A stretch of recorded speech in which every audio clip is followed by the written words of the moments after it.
Hi everyone, welcome to this session. My name is Christine Wortman. I'm the Nature and Finance Lead at WWF Netherlands. And I'm going to briefly introduce our session today before handing over to our speakers.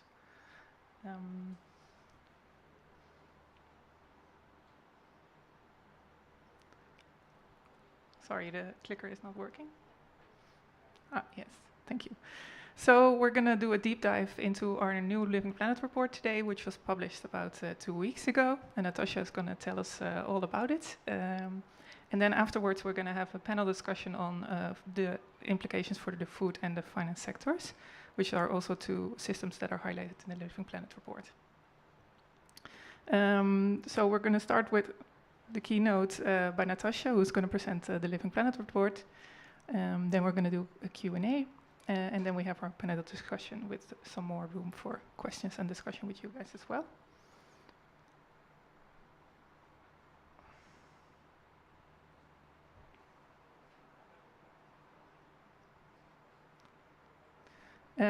Just briefly introducing our speakers. So first we'll have Natasha Oelemans, who is the head of food at our WWF Netherlands office, but who has also been part of the editing team of the LPR. And then we'll have a panel discussion with Marielle van Karsberg and Marie-Claire Fransen. And I will moderate the discussion. But before we go to that part, I'd like to give the floor to Natasha. So thank you, Christine. Let me see how I can do this best, juggling with the clicker and the microphone. Welcome, everyone. Thank you for being here. For us, an important event because Christine and myself are from the WWF Netherlands office. And one of our goals is to bring food and finance more together because we think we need food and finance to work together to make the necessary transformation. And I will tell you today why. So the 10th of October this year, our biannual report, the Living Planet report, came out. The Living Planet report, we publish it every 2 years, and it presents the state of the planet, but also the drivers that are responsible for the state of the planet and the state of nature on the planet. And we provide solutions. And this year, of course, it was very strategic to bring it out and to launch it before the COP, because we think that it contains very important messages for how to move forward, and especially how to move forward in action. So that's also what we hope to discuss today. Food and finance are featuring in this report very dominantly, which we think is good. So I'm going to take you through the numbers. If you have any questions after my presentation, there's room for questions and more specificities.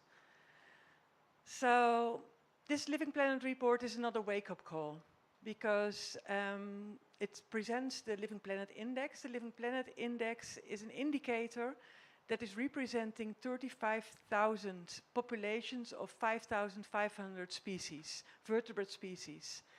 And it shows a decline of 73% over the past 50 years of population size. And this is, of course, a number about vertebrate species. But it tells us more because it's an early warning indicator that tells us about ecosystem health. It tells us also about the risks of tipping points. So for us, this is another message that we really need to move forward in combating biodiversity loss. If we look at the numbers of these 35,000 populations and 5,500 vertebrate species, and we analyze the drivers and the threats to nature, then we see that habitat loss and degradation is the main threat, and behind that is the main driver is food systems. So it's the most reported threat to wildlife populations around the world, followed by overexploitation, invasive species and disease. And what we see is also that climate change and pollution are coming up in threats towards wildlife populations everywhere in the world. So this is quite alarming. Next to the Living Planet Index that shows us the state of wildlife populations, there are other indicators that show us if we are living in a world that is nice to live for humans. And those are the planetary boundaries. The planetary boundaries are global processes that indicate whether the Earth is a livable place for humans. And what we see is that indicators such as biodiversity are already very far in red, but also climate change and biochemical flows, which means nitrogen and phosphorus. So what we see is that all types of indicators are all heading towards the same direction, and that's a very alarming state. And this state can lead, and that's also one of the features in the Living Planet report, to tipping points. And the basics of tipping points are as such, represented in this graph. It's a system is normally able to deal with disturbances. And it goes back to its original state or a little bit modified state. But if you see that cumulative impacts and cumulative changes can lead to a state where the ball is tipped over to another state. And that means that there are irreversible changes happening. And these irreversible changes that are occurring, we see that the risk on these changes is getting greater and greater. And in the report, we also present 6 global tipping points that might occur in the next decades if we don't make a change. And well, this graph maybe cannot, this map is difficult to see from here, but I can explain to you. So one of the most important ones is coral reefs. We see that there is a massive die-off of coral reefs. If they are going over a tipping point, it means that they are going into a irreversible state, which means that we can never get the coral back again.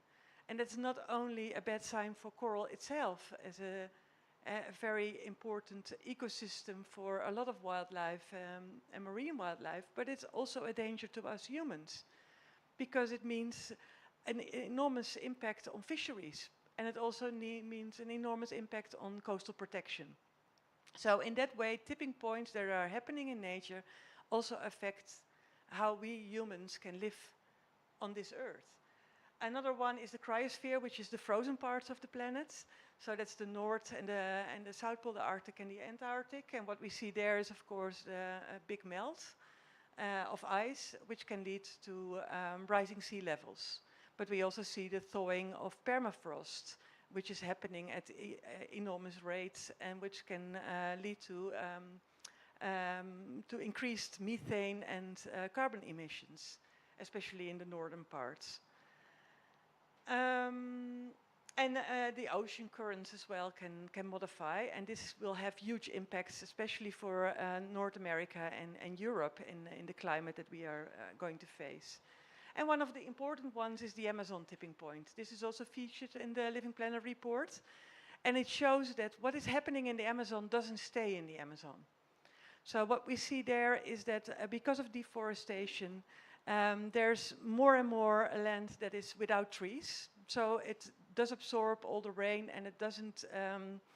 It makes that cloud formations are not happening as in the past, which results in fewer rain, which results in droughts. What we are experiencing now, actually already in the Amazon, including the wildfires, and this can lead to a state where the Amazon will turn into a savanna. And this can happen already when 20 to 25% of the Amazon is going to be deforested. And at the moment, scientists have calculated that the deforestation is already at 14 to 70%. So we are very close to this tipping point. And actually yesterday also WWF gave a press conference on this and how to avoid. And this is also very important, of course, in the climate talks. When the Amazon becomes a savanna, the 1.5 degrees Celsius is out of reach. But it also means that it will affect global climate. So we will have the effects of this happening also. We can sense it in Europe, in the United States, in Africa, everywhere around the world. So it shows how local tipping points can have global effects. But it's not too late. And there are still beautiful parts. This is Uruauau in the Brazil Amazon, where I was a few years back. But it means that we have to act now. And we have to act not only on biodiversity, but also on climate and on sustainable development goals. And these goals are a very important momentum, especially because they had the global goals. So I'm referring to the sustainable development goals. I'm referring to the climate goals, the Paris Agreement, and the global biodiversity framework, which was also a huge momentum in time that we have those 23 targets and those 4 global goals. Because it can help us to halt and restore nature, it can help us to end poverty and ensure well-being, and it can help us to cap the temperature rise to 1.5 degrees Celsius. But what we see, and this is also analyzed in the Living Planet report, that we are not on track. We are falling short on delivery. As it is now, half of the sustainable development targets for 2030 will be missed. And as it is now, with the current commitments of national governments, we will lead to an average global temperature that is an increase of by almost 3 degrees instead of the 1.5 degree.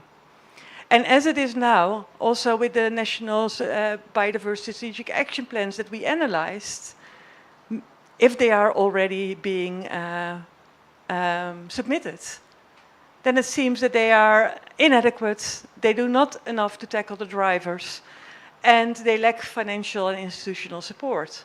So we need to gear up. So 2030 and the pathway to sustainable future is also not only by gearing up on each individual goals, but it's also by looking for synergies and coherence.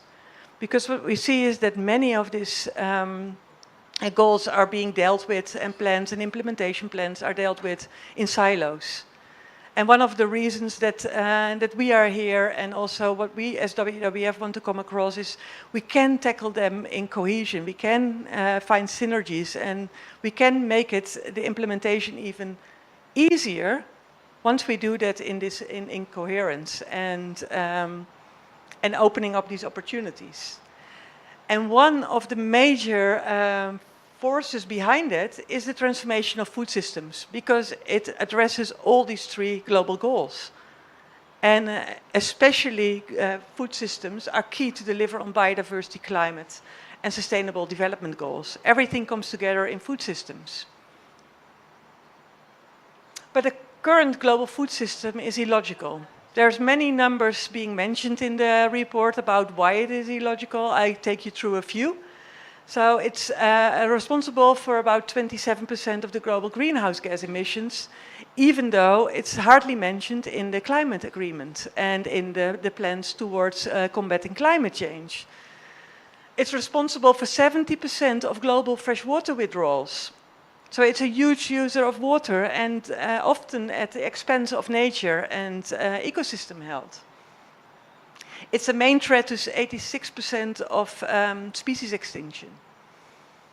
And agriculture drives 90% of tropical deforestation. That's a huge number. So it means that if we want to stop deforestation and conversion, which will benefit not only biodiversity but also climate, we need to do something in the food system. And the last one, 82% of all agricultural lands are used for grazing and producing livestock or feed. And we can ask ourselves the question if that's the most efficient way of using our resources, our limited resources on a limited planet. And this is especially for consumption in the high-income countries, I should add. So it's not delivering on its own resource base, it's not delivering on the nutrition that people need. 32% of people lack access to adequate food.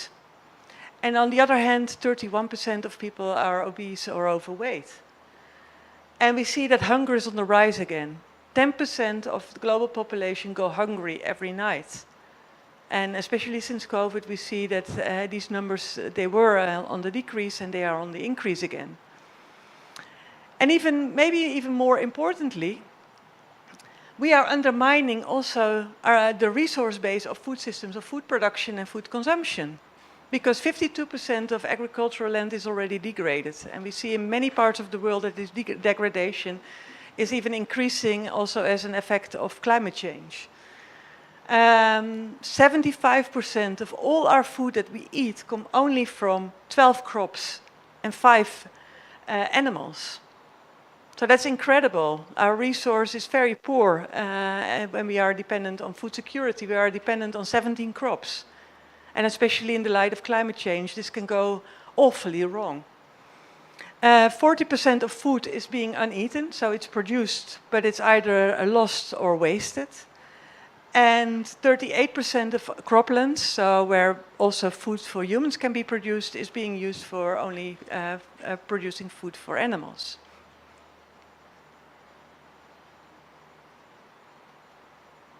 And the clicker. Great, thank you. So these are all the stark messages, but we also have to look for hope. And what we see is that we did this projection in a previous Living Planet report, and we calculated how we could bend the curve of biodiversity loss and what would be needed. And this is an article that was being published in Nature with a lot of scientists, and they concluded that if we want to bend the curve of biodiversity loss, then conservation measures alone are not enough. We need to also do something about the way we produce and consume. So the orange line is conservation measures, so better protection, better implementation of the measures that are already there. If we look at the green line, it shows what can be done if we are transforming our food systems, and that's both consumption and production.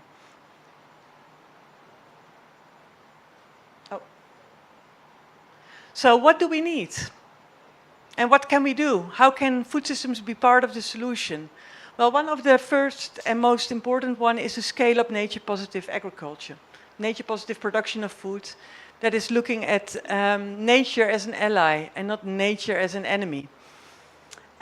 This can have many forms in many different places, also very place-specific, but it means that food production follows the ecosystem characteristics, such as the availability of water and the availability of healthy soils. One of the examples is, of course, agroecology or agroforestry systems that are really producing food with nature.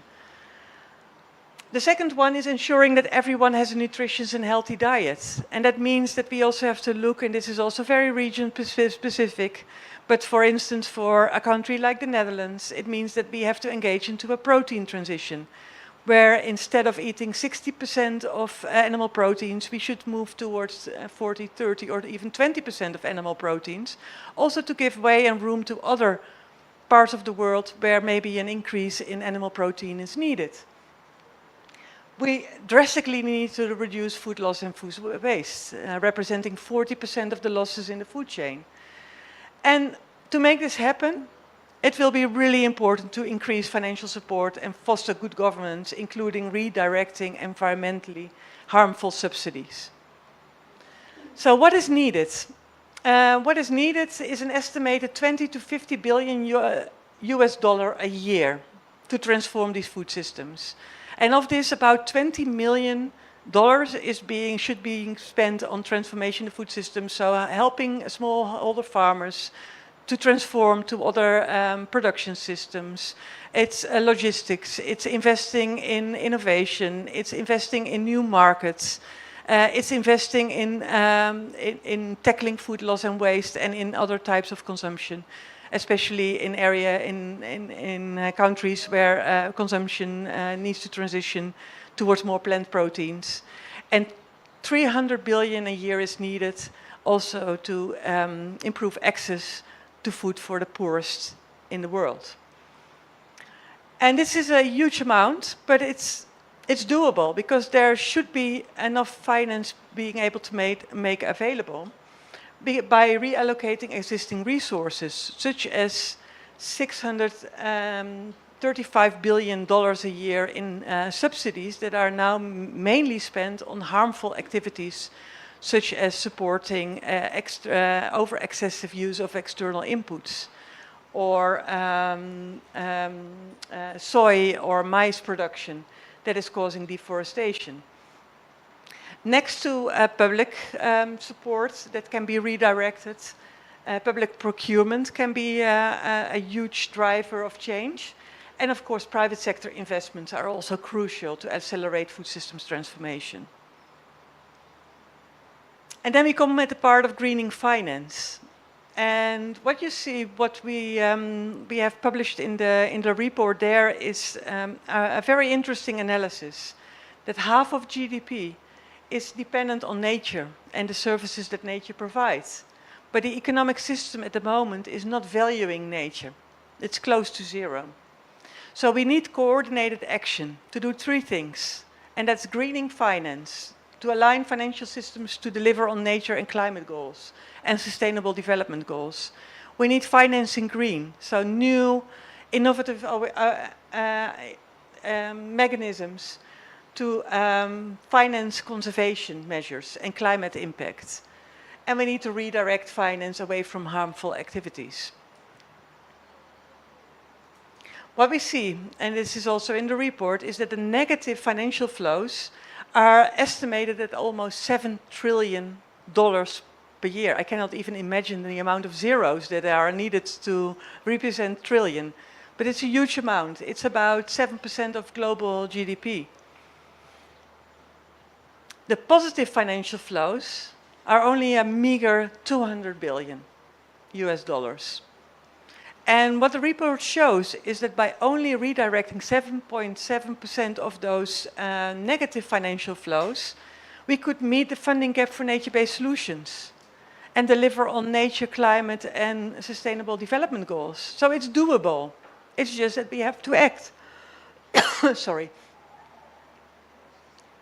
And this is I love this graph because it brings for me everything together on the finance and the food, because here it shows that if we are going to redirect those negative financial flows into the positive ones, this 7.7% of the negative flows, this is where we can invest it in. And here we see that the investment is mainly in transformation of food systems, because it's about combating conversion and deforestation.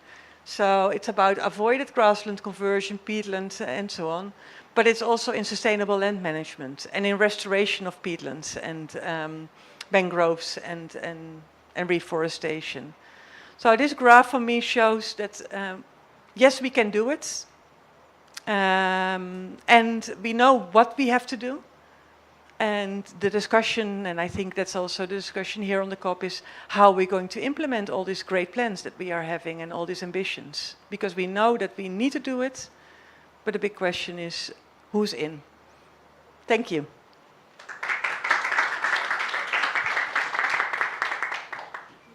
Yeah, I don't know if there are specific questions.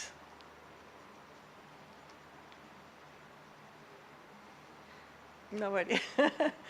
It was clear. And you can always ask questions also during the panel, of course. Thank you. Maybe I can just quickly ask about this graph. Yeah. No, I'm just wondering, because here we're looking at the budget or the required financing for afforestation is much higher than protection. Is it because right now the state of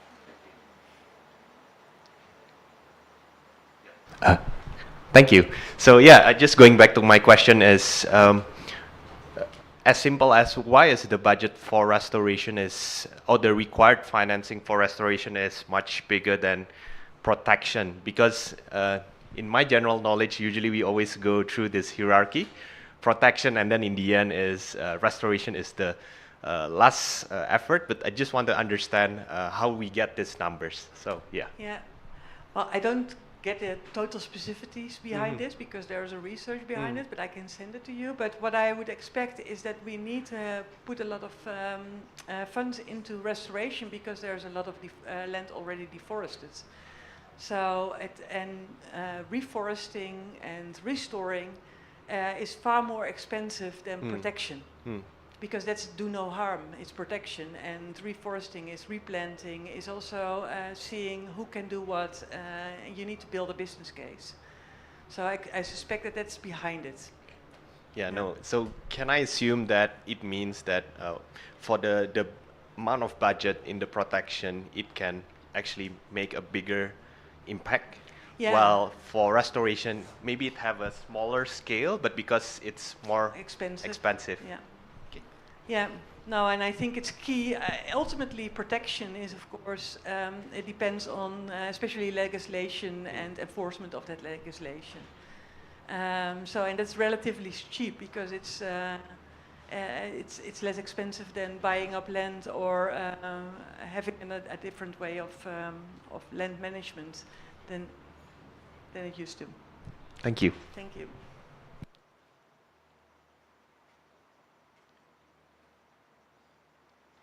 Yeah. Okay, great. Thanks, Natasha, for that wonderful introduction. Can you? Sorry. So we'll now move to the panel discussion. So I'd like to ask our panelists to please have a seat. And I will first ask you some questions, and then the floor is also open to questions from the audience. So, Marie-Claire, I'd like to start with you, if that's okay. So we heard that in the Living Planet report there's this worrying decrease of 73%. Why should a bank like Rabobank be concerned with this biodiversity risk? Thanks. And it's a good question. So I think in general, we all know that nature is the backbone of society, economic activity, especially for us being an international food and agri bank. We know that our clients have a high impact on nature above average and are also very dependent, because I saw this figure of 55%. We estimated that 85% of our portfolio is very highly dependent on nature and the ecosystem services. So I think that's already part of the answer. These dependencies turn into risks, all types of risks. So physical, transition, reputational, and eventually also credit and financial risks. So that's part of the answer. And of course, if we see nature, the state of nature declining so rapidly, we ask ourselves the question, how future-proof is our business model and is the business model of our clients? And I think you already gave the answer to that as well. So there's the risk part, but of course also the opportunities part, because as you can see, there's a huge financing gap, and I hope that we as a bank or as financial institutions can play a role in that as well.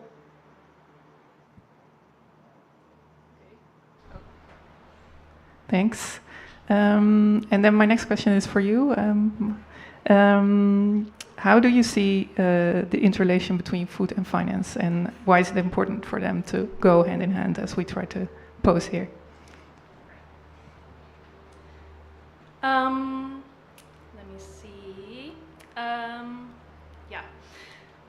Maybe first introduce myself. Yeah, sure. If that's okay, because I'm not sure if everybody knows me, but I'm Marielle Karstenberg. I'm a knowledge broker at the Netherlands Food Partnership. We work to support, facilitate, initiate partnerships for accelerating food system transformation in the low and middle income countries, bringing together private sector, civil society, policy, and research in these partnerships. And actually, since this year, we've tapped into this world of biodiversity, because we keep talking about sustainable food systems, but we really felt that this biodiversity world is quite siloed still from the work that we were doing on food systems. And we really see this increase in energy with our partners that we work with, and which energy we follow in supporting their partnerships. The need to integrate these siloed approaches to biodiversity and nature. In essence, to answer your question, food systems are incredibly diverse and difficult to manage. They work at global scales, local scales, national, regional scales, and that comes with particular complications.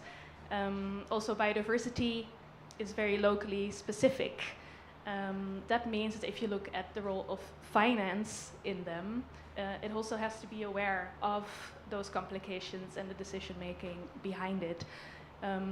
Food systems have been driven by efficiency gains and profits, production increase, and sometimes that is mentioned as something bad, But I think it really had value over the last decades because we have to feed a growing population a diet that is healthy, accessible, and affordable.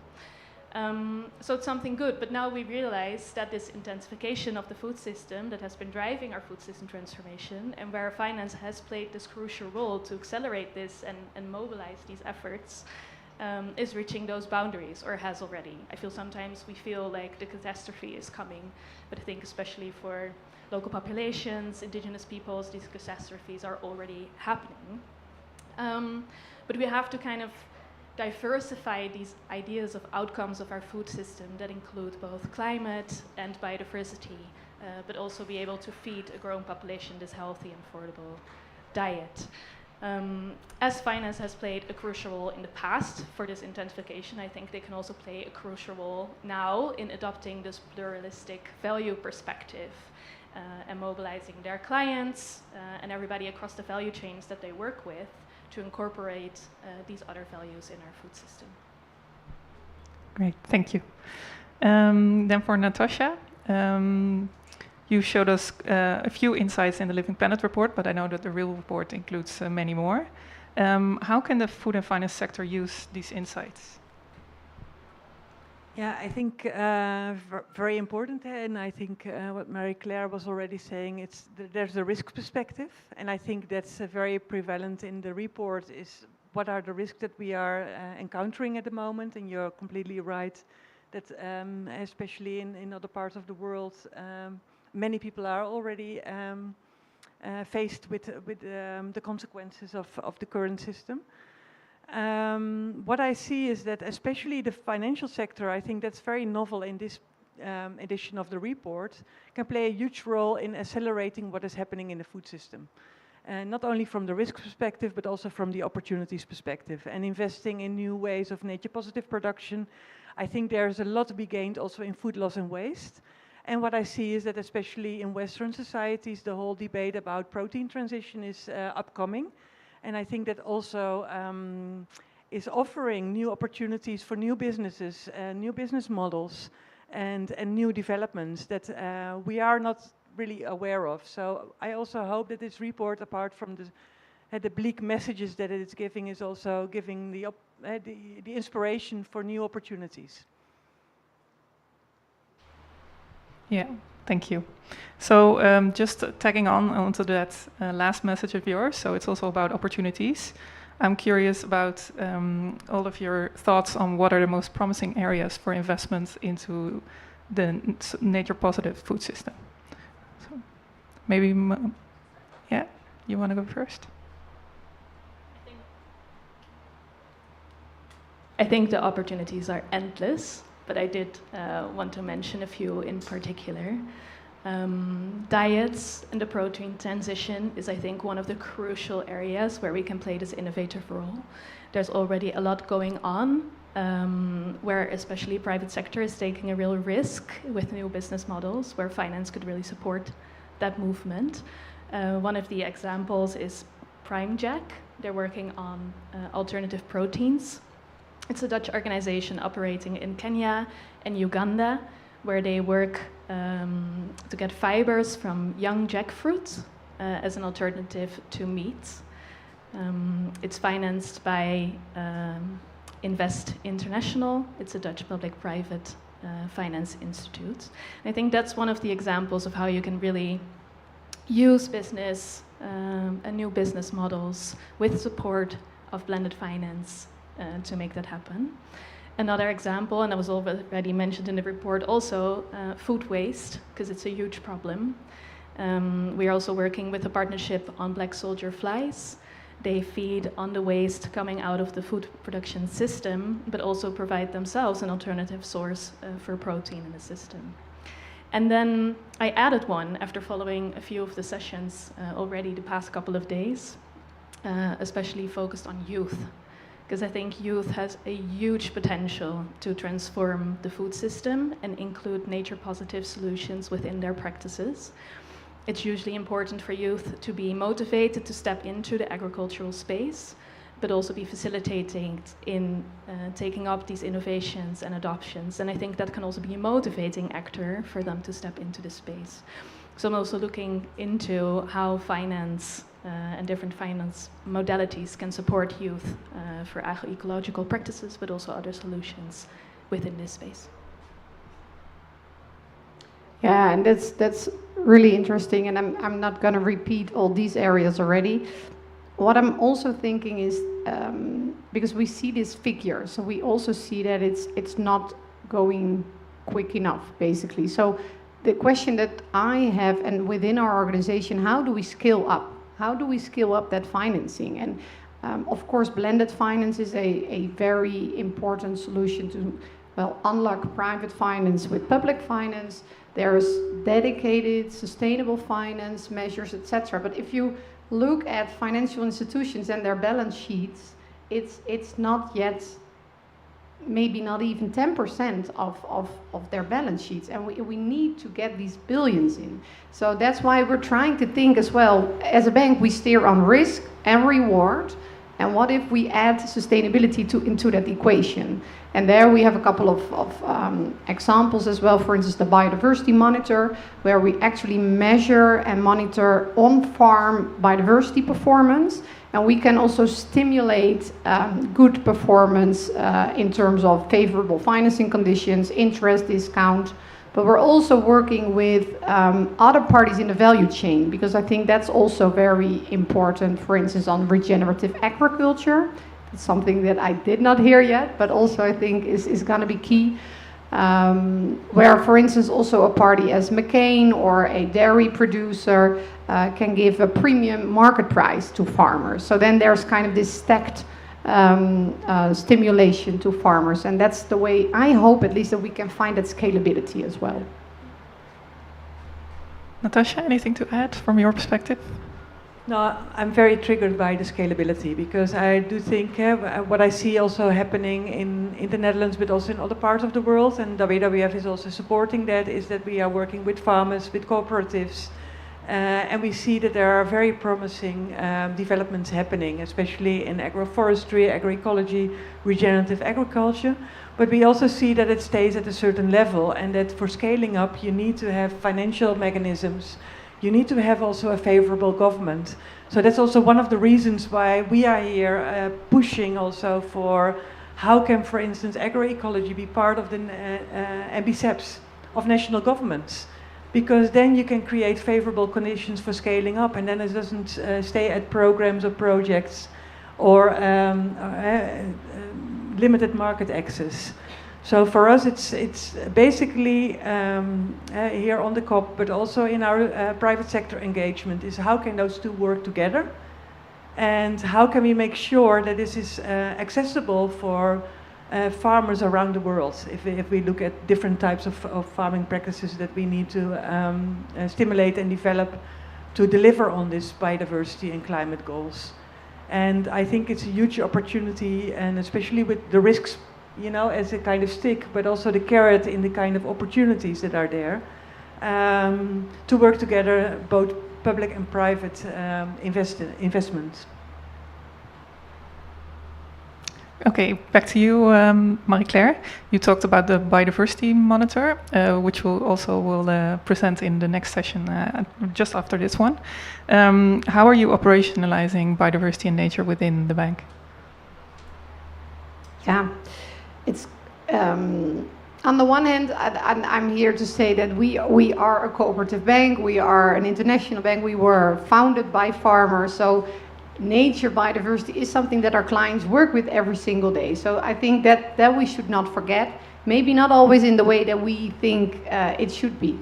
But looking at it from like this very structural approach, like we did with climate, we also believe in a very integrated approach, climate and nature. We started it up a couple of years ago, and focus was key for us, because, you know, we have this large portfolio and our top management and our business, we just don't know where to start, basically.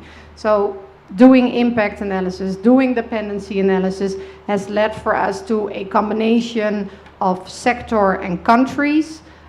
We focus on 10 sector and country combinations, for instance, the dairy sector in the Netherlands, or the beef sector in the US or Australia. And then also really focusing on the topics of land use, water, and pollution. So we try to keep it simple, and for these sector and country combinations and topics, integrated into the entire client journey. So basically with our policies on onboarding, risk management, the heat maps, how do we price, can we start pricing it in, and eventually of course also business plans, business delivery. And the final part, which I think is quite easy to mention, but let's not underestimate it, is that we have to keep on raising awareness and giving our people in the business who actually have that conversation with the clients. That's where the magic should happen. We train them, we give them the knowledge and the tools, or at least we try to give that, to start having that conversation and giving them also opportunities to actually offer something to the clients. And that's basically our approach. Maybe final thing to add, we also, a bit quicker than for climate, want to move more towards real client level data to actually steer on. So no modeled data, but using satellite images and to really see on the ground what is happening. And that's also a change what I see, at least when I compare it to our climate approach. Yeah. Okay, great, thanks. Back to you. Your organization's focuses on bringing together different kinds of stakeholders. Why are these collaborations so important? Crucial, even. Yeah, it is because of the complexity of food systems and the increasing complexity of taking into account all these other considerations there. And that's no easy feat. And we're still operating in silos. The biodiversity community is mainly talking with the biodiversity community. The healthy diets community is talking with themselves, the food system community as well. We speak different languages, and this is very difficult to bring together. I think we also have to find space where these silos can come together to talk about the trade-offs and the synergies that are there. If I talk to the food systems community, or particular partners within our food systems community, their ambition is zero hunger, ensuring that nobody dies from not having enough food on their plate. If somebody else comes in with, well, but we have to take into account biodiversity because at some point the tipping points will influence our food system, it doesn't sell very well. So you need communities to come together to build the shared narratives on how you can actually integrate some of these principles also in the outcomes that each partner is looking for individually. You need science to be there to fill the gap when they're transitioning to nature positive, and that could have an impact on socioeconomic status or productivity. How can you narrow that gap? What can science deliver in terms of innovation to narrow that? If private sector is there to take a risk with innovative food system solutions that incorporate these nature positive enablers, how can you ensure that the financing and the policies are there to support them? Civil society, what role can they play to also make these partners accountable for their impact and ensure the inclusivity, equality within these projects? And what I really feel is missing is this space where these difficult conversations can take place in a safe space. There's a lot of back and forth and naming and shaming, but I really think these spaces should be there where we are valued for each role that we can contribute, but really strengthen each other with the knowledge and information that we have in our practices. Great. Just a follow-up question maybe. Can you give an example of a specific collaboration that you guys are involved in that managed to... Sure. Yeah, we have a community of practice on finance and food systems. This brings together different parties, public, private, foundations from the Netherlands that are all working in this space. But it's open for challenges from the global south that want to find solutions, but find it difficult to finance those solutions. They can bring those challenges in to ensure that the problems is owned by the global south, but we can contribute as partners in a space that is safe to discuss these things together to move that forward. So we host this space. Great, thanks. Natasha, maybe same question for you. So what are crucial collaborations in your opinion, given the facts in the Living Planet report? Yeah, I think I have to echo what Marielle is also saying, is that we have to work together. And what I see working in the food system for over 25 years is that it's difficult to change the system from within. So awareness raising is really important, but you also see that the food system is facing lock-ins. And I think if I look at the cooperation with the financial sector, I see that the financial sector is already advanced in looking more long-term forward because of the risk aspect. And I think that special kind of way of looking at what needs to happen from a more long-term perspective, and also from the risk perspective, but also in the opportunity perspective, I think it's more present at the moment in the financial sector than in the food sector, where we are also being faced with, and this is also dealing with dilemmas, because some of the investments that are being made in the past will not be profitable for the future. So it means that there are stakeholders within the food chain that are going to lose, or at least lose a little bit, or lose on the short term. And I think we need to find solutions in how to deal with that, and who is taking the risks in that, who is investing in different pathways that can also be an opportunity for this type of stakeholders. And I think, from my perspective, our financial sector can help to enhance the dialogue and in how to deal with those dilemmas. Okay, one final question for all three panelists. So we're here at COP16, obviously. What policy or legal measures do you see that are necessary to accelerate this transition? Yeah, if I would have to choose two, it would be definitely clear, accepted pathways towards 2030, 2050. So we have this great GBF, but it's quite hard to implement. And that's what we also see with limited MBCEPs, I think, adopted until now. But until we have that, there is also no level playing field. So how does good look like in 2030? And how can we bring our clients towards that? And of course, we have bits and pieces, but the risk is that financials or clients themselves are going to define what good looks like in 2030. So that would be definitely it. Guidance, pathways, clear targets on that hand. And also, I think it's crucial to, if we want to speed up things, that we start valuing the ecosystem services. Because until now, we just don't include them in our economic decision making. And unless we put something, as a value on nature, at least in the financial sector, it's gonna stay a challenge. Thanks. Same question for you. Thanks. Yeah, I'll complement that because I very much agree. I think the GBF can really help to set this narrative and the goals for where we need to be. But in the end, the implementation is with the countries that sign up to the GBF. And their transition should be owned by the countries. And I think it's very important to tap into those transitions, support those transitions.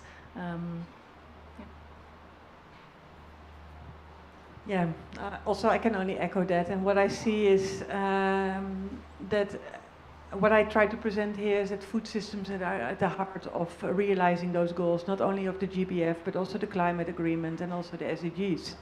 And it means that food systems need to be more at the heart of also the policy guidance that local, national governments can give.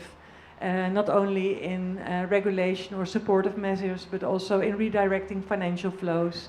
And I really hope that in this COP we can make more nations aware of the importance, not only for Target 10, which is basically focused on agriculture, or Target 16, which is focused on consumption, but I can make a case that all 23 targets are linked to how we are going to transform our food systems. And actually, as WWF, we also published just yesterday and the day before some guidance papers for national governments in how can you put food systems on an implementation level in your MBCEP in order to make and advance on these targets. And it doesn't have to be restrictive. It can be really supportive and innovative. But we have to make it that first step happening. Yeah, great, thanks. And on the nature pathways topic, I think there's quite a few events here addressing that as well. So it may not be the government solution, but definitely worth checking that out. Okay, we have some time for questions from the audience for the panel. Yes, go ahead. Let's try. Can you hear me? Okay. Well, it seems to me that, you know, if you're looking at the data you presented or you actually listen to what you just said, it's so clear that it's super unattainable to actually get to nature positive by 2030, which is the reason why we're all here, right? We are barely prioritizing food systems. We just made it through the draft at COP28. It was COP28, not COP1. And we're not financing like the agri-food system transformation, as you just said. Maybe the exception is Rabobank, but as you said, you know, it was built very differently. So long story short, my question is, why? You know, what are these critical unlocks that we need to sort of like pay attention to be able to actually catalyze this maybe movement as well that is happening with the food system community more involved in these events, and again, to your point, not trying to, you know, work in silos, because it's implementation COP, so trying to also look at, you know, practical solutions to solve this issue. Thank you. Any specific? Yeah, I can make a start. This is, of course, the number one question is why is it not happening yet? And I think it's also, it has to do with awareness raising, because what I see is that in the food systems has not been present, for instance, in the climate COPs that much, because the focus was more on fossil fuels. And now we see that it's very difficult to get a food through the door, while it's, on the other hand, crucial because of 1/3 coming out of food systems of all global climate emissions. I think there's more and more awareness. I think also that an important role can be played by financial institutions and businesses that are affected by climate change and by biodiversity loss. But that governments also have to deal with for instance, the whole question of food security and access to food. And that has been on top of mind. And that only now it's going to sink in that in order to enhance food security or to guarantee food security in the future, you need to deal with biodiversity and you need to deal with climate change and climate adaptation. So I feel that these topics were present, but are at the moment more and higher on the agenda. And that well, organizations like ourselves and yourselves are crucial in putting this higher on the agenda. I very much agree. I think there's a second dynamic that is specific to food systems that also creates this lock-in for change. Food is incredibly personal, it's cultural, it's historical, and therefore difficult to touch, and a difficult conversation to have as soon as you talk about changing these systems that are so personal. I think that has to be part of the conversation, how you can respect these dynamics within the change that is required rather than enforcing a completely new system. Yeah, I really like that point as well. Not often mentioned as well. Not much to add. I'll come back to the point of the valuation or the monetization of these aspects. That's just not happening right now, and I believe that that is going to be key for actually food systems to start changing, if that will be done. And for the rest, much is said already. Yeah, I see 3 questions in the back row. Thank you. Nico Polman, Wageningen. I had a question with respect, I think, the dietary shift towards plant-based protein and what a bank would be, given that a large part of the investment is in the non-plant-based dairy part, for instance, in the Netherlands, or the pig husbandry. Is it some lock-in for the bank as well? It's definitely a big challenge, and here we do have, quite frankly, some tough conversations as well within the bank. What is our role? What is our sphere of influence? If you look, for instance, to the Brazilian market, we talk about deforestation, legal deforestation, illegal deforestation, many banks that are actually, aiming at these clients. I wish I had, but I don't have the answer to that one as well, neither. It comes back again on what do we steer? Do we steer on euros? Do we steer on risk reward, or do we steer on nutritional value per square meters? Or these kind of discussions are currently happening, but it's a tough one.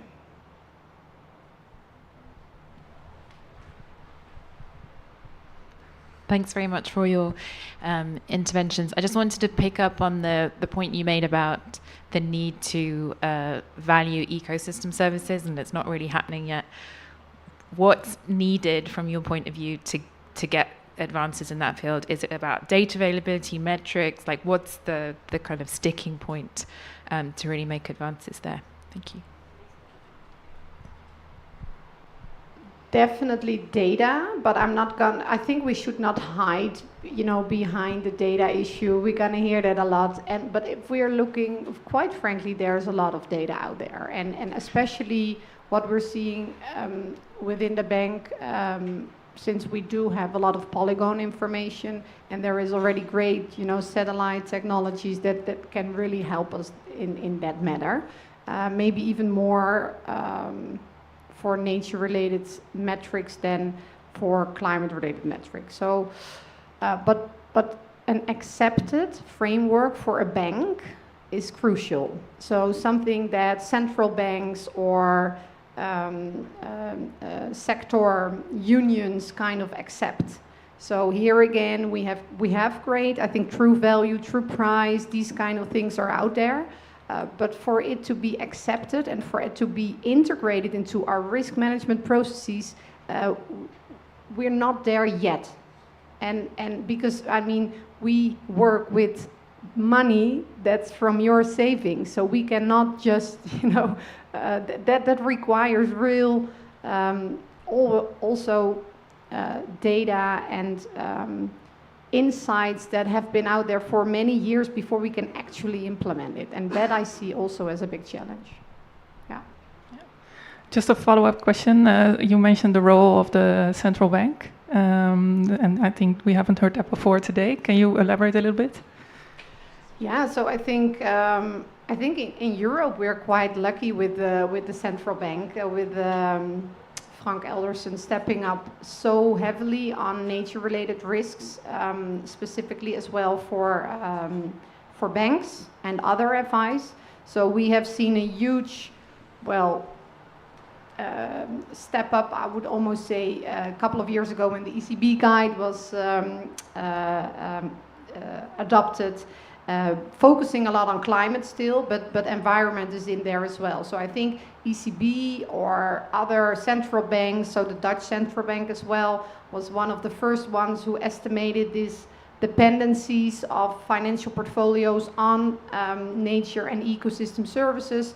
They play a huge role in again, also creating a level playing field, because you have to be aware that there are many banks that's kind of it is a particular ecosystem on itself, I would almost say. So if a central bank can play a role in that, and luckily again in the Netherlands and Europe I see that happening, that's a game changer as well.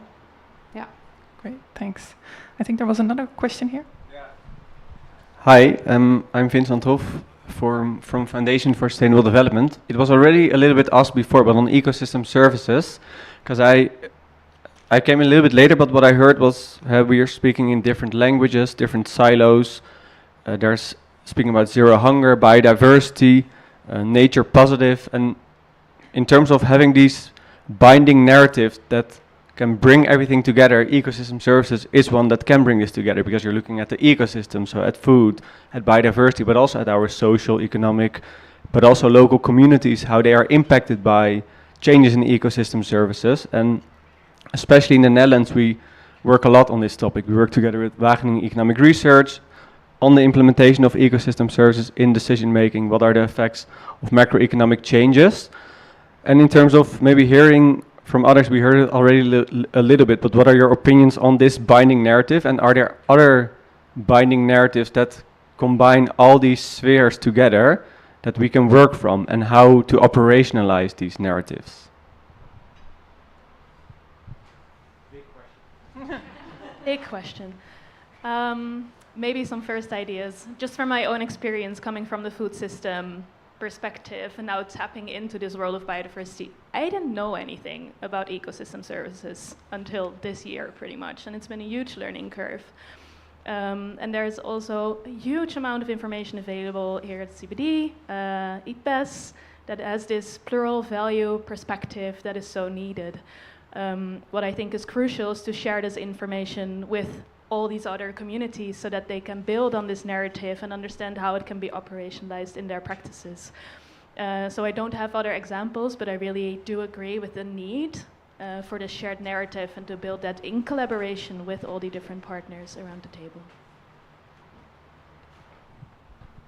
Yes, and I think what we are trying as WWF is really to build that common narrative, and that's also, I think you were a little bit late, but that's the feature also of the Living Planet report, is that we shouldn't be focusing on exclusive climate or sustainable development goals or biodiversity. It all comes together through the food chain. And also the solutions come together and can reinforce each other. So what we are calling nature positive production is actually agricultural production that is using nature as an ally because of ecosystem services, instead of working against it with huge amounts of pesticides or fertilizers or all kinds of other external inputs. And that working with nature is in many places also a climate adaptation way of producing food, because nature knows best in how to adapt to extreme weather events. And that will provide also more food security. So I do think that the narrative is there, but what I'm also learning from talking to other stakeholders is that it's more and more important to include more people in the discussion and to spend also time in awareness raising. And I think that for a nature conservation organization, we have been too much into our own silo in thinking that others would also value nature as we are doing. Because that's of course our work, so in our lives. And what I do realize, and that's why I'm also so happy to have other stakeholders on a biodiversity COP that are looking at it from a different perspective, so we can learn and build that narrative further together.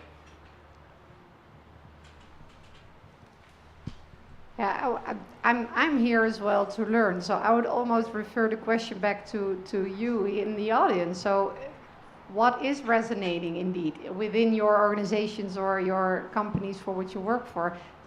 Ecosystem services for me is one of them. Translating it into financial risks is even better. But maybe some other examples as well? I think I was the next, and perhaps I could add. And thank you very much for your presentation. I think you mentioned it indeed. Food systems are complicated, and in this telecoupled world where we are all connected, it seems that we need to also look into this systemic risk, where it's not only going to be the dairy sector in the Netherlands and looking at 10 countries, but we are looking at biodiversity loss effects that go beyond Europe, let's say, in that case. So yeah, regarding ecosystem services, indeed, we are working together with the Foundation for Sustainable Development, looking at that research that needs to be done, connecting ecological model with macroeconomic model to take a look also on these systemic risk connections and how will affect different sectors and economy. And I do believe also we need very farm data, so I will try to stick around for the next presentation. but also think about that inter-telecoupled world where we are, where pollinators in Africa will, of course, affect the food industry in the rest of the world.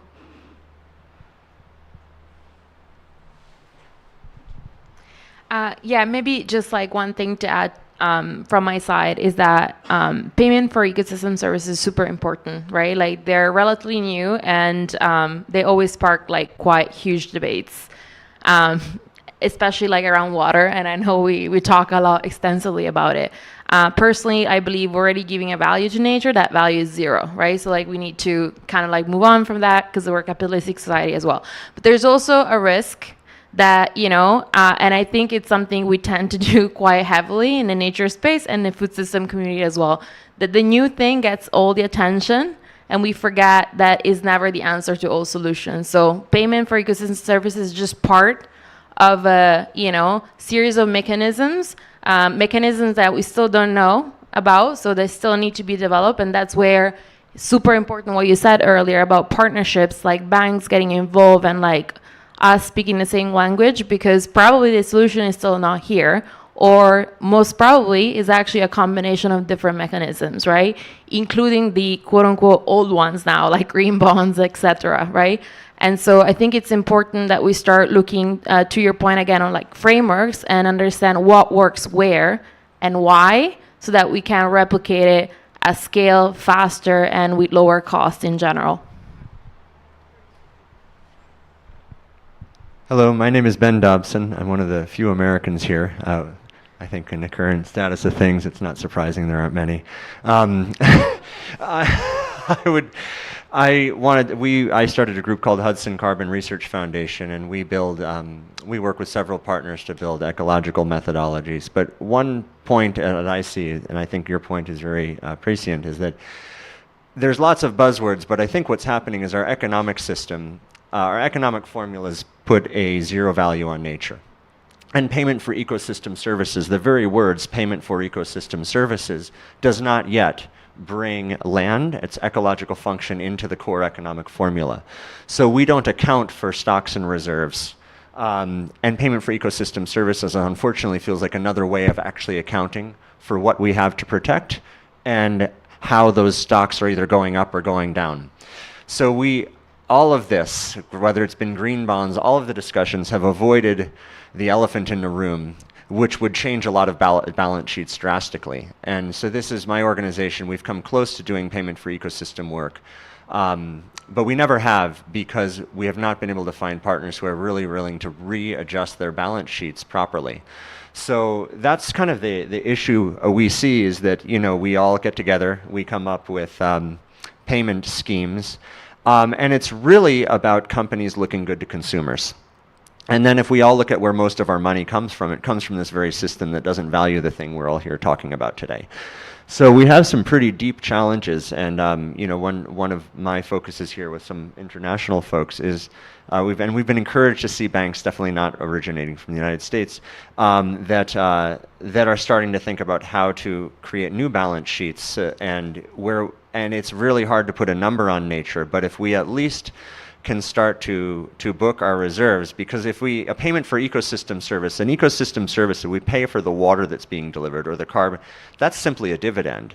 The ecosystem in nature itself is the fundamental, and if you want to put terms on this is far more valuable than any of our whole financial system combined. So I'm not saying anything very helpful other than to say I think we all need to take a much more holistic approach, and all of this is sort of, you know, I look at dividends as sort of ecosystem service dividends as almost a Band-Aid, and we really need to come up with a deeper approach. I'm very happy that your organizations are doing it, but I think that what we all need to promote together are changes at the core equations that underline our financial system. Yeah, and I love it. So, and I did read a couple of days ago, and I forgot the name, but I can find it. The first, I think it was well, I'm not sure if it was a bank, but they actually put their natural capital for the first time on the balance sheet. So they defined 3 asset classes: forest, oceans, and what have we, and they did put a value behind the capital and put it actually on their business, on their balance sheet. So that really made us thinking as well. So that might be. I think a big part of this company should be forced to book losses if that portion of the balance sheet. Yeah, shrinks. exactly. And then that's a lot more. Then there's a fundamental mentality of protection. Any other questions? No? Then I just have one final question for our wonderful panel. Do you have any last takeaways or reflections that you want to share with the audience? Marie-Claire, you want to go first? Well, I think we touched upon a lot of things. A couple of buzzwords we did not hear yet, such as biodiversity credits, or we can name another. That's fine. That's fine. We'll leave good, it. I think. No, and for me, I think what you mentioned as well. So we do actually value nature, but we give it a price zero. And I think if we can find ways, start with pilots, that's at least within our bank how things could change to do that differently, that I would be very curious to pick that up. I just hope that we get more people in this room every time we talk, keep breaking these silos, ask the critical questions in a safe environment with each other to keep this really accelerating for nature-positive food systems. Yeah, and I'm really happy to see the turnout here, and that I feel that in the room we have a consensus on food systems need to be on the table, and finance as well, and we have to build from here. And I think this is a beautiful start. Thank you all. Okay. Great. So we're coming to the end of the session. We're going to close a little bit early, but leave also some time for you to talk to us, or talk to each other. So I want to thank our wonderful panelists for the contribution, and Natasha also for the Living Planet Report deep dive. So with that end, we're going to close the formal part.